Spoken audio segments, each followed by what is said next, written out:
I don't know. I always picture emotions like the light dash, the warning things on our light dash. Oil light comes on our car, and it's letting us know. Right now, my wife says that she has the tire light. So that means one of the tires is probably low. So I got to put air in one of the tires and make that little light go away. Or I might have a nail in that tire. So it's alerting me. I don't think we should deny our emotions. And I don't think we should try to do what Scientology teaches of try to reach a place where we don't feel. And then we just kick everyone to the curb because if they make us feel bad, we get rid of them in our lives. That's not what God intended. The whole thing is look to Jesus in the midst of everything that's going on in life, regardless of how we feel. Regardless of what our emotions are telling us. And I think God wants us to feel, and He wants us to feel intently, because God is one who feels. God is passionate. That's an emotion. God has joy. That's an emotion. And so these wonderful things that God gets angry, and that's an emotion. His wrath will be poured out upon a Christ-rejecting world. All those emotions are not to be denied. They're just not to be acted upon. We walk by faith, not by sight. We walk by faith, not by emotions. And so don't deny your emotions. Feel what you feel. Grieve. Go through things, hurt, whatever that is. You've got to go through that, because if you're in denial and you suppress those emotions, trust me when I say it, they'll leak out in other ways. You'll be socking people you got no business socking, maybe with your words and your mouth. And they're like, what the heck? That's called that chip on the shoulder. You could tell people who haven't dealt well with what is it? Proverbs says, guard your heart, for out of it flow the issues of life. Their heart wasn't guarded. They didn't surrender those things to God. They didn't look to God in the midst of how they were feeling. Check those emotions with God. Ask Him, Lord, this hurts. This is not what I want to be going through. Lord, this is horrible, horrendous. Heal my broken heart, God. Heal my broken heart. It's broken. Heal it. Deliver me, Lord. I'm captive. I'm captive sometimes by the way I feel. I'm in bondage to it. Lord, deliver me. Free me. Set me free from this. Don't deny it, because it's just going to leak out in probably worse ways. Experience it. Feel it. Ask yourself, where's this coming from? And then get in touch with the lies that the enemy is feeding you. This means this. No, it doesn't. No, there's no condemnation for me. There's no condemnation. My sins are covered. And I'm not getting what I deserve. Jesus took what I deserved. So get in touch with what the enemy is subtly trying to feed you in where you're feeling, and watch God show up. And then begin to this is abundant. This is all right. Because then God shows up in ways that we haven't seen Him, because now we're honest. I did contribute to this, didn't I, Lord? I said some hurtful things. Wow, that's not how you want me to act. That's not how you want me to behave. Lord, I was condemning all over, and you don't condemn me. Am I greater than God? I'm not greater than God. Where did I? Now that's a relationship with God. Now you're bringing God into what's going on. And I hate the extreme of pretending you don't have emotions, and then all emotions are bad. No. Feel what you feel. That's life. You're alive because you feel. Dead people don't feel, right? What are the emotions you're trying to avoid? Sad? Why?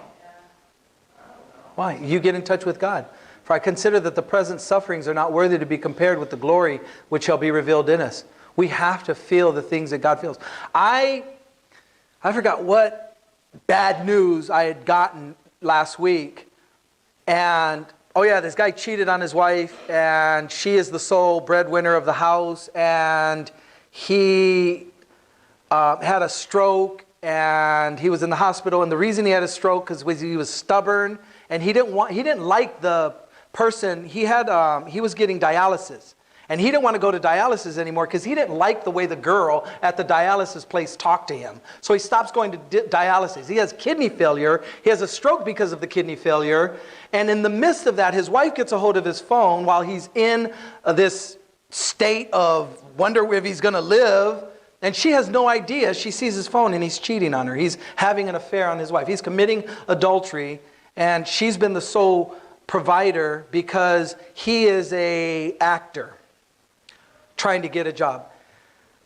So I see this lady sitting at a bench on the phone talking to either his mom or her mom, and she is crying like when I used to get beat as a kid, like talking to like that, but she's like it's deep, convulsing crying. And I'm like walking and I'm like, oh my gosh, I can't she's just, so I go sit next to her and I say nothing. I just sit with her.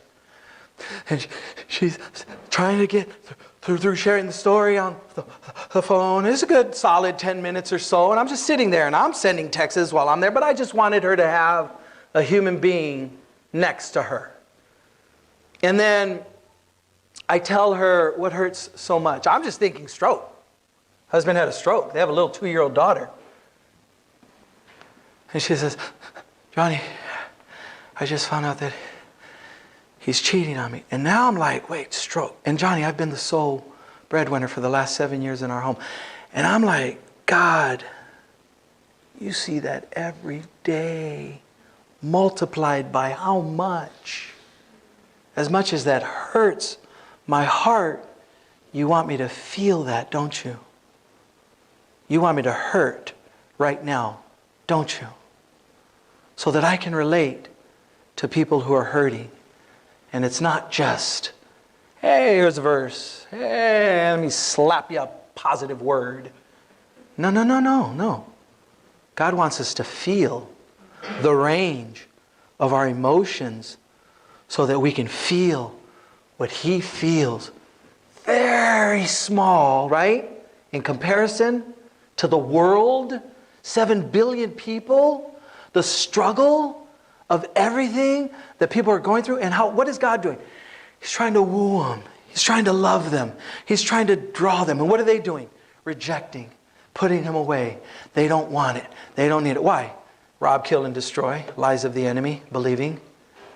And how can we have compassion? And how can we have empathy? And how can we feel intently for people who are in bondage by their own sin, contributing to the mess that they're in? Contributing to the very mess that they're in. How can we know how God feels about that unless He lets us feel? That's my 2 cents worth. Right? I think it's one thing when somebody sits with you and comforts you. I think it's an entirely different thing when somebody sits with you and says, hey, I've been there. I've been there. I know how you feel. I felt the same way. And this is what I found. Right? 2 Corinthians chapter 1. We comfort others with the comfort that we've received when we were comforted by God. Whole different level.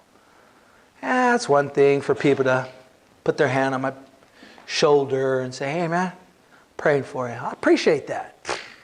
It's the best thing you could do. But when somebody wants to speak into my heart, and they say, man, I was there. Yeah, I was there. I went through that same thing. Look at what the Lord showed me. Or look at how, or just say nothing, but just beautiful.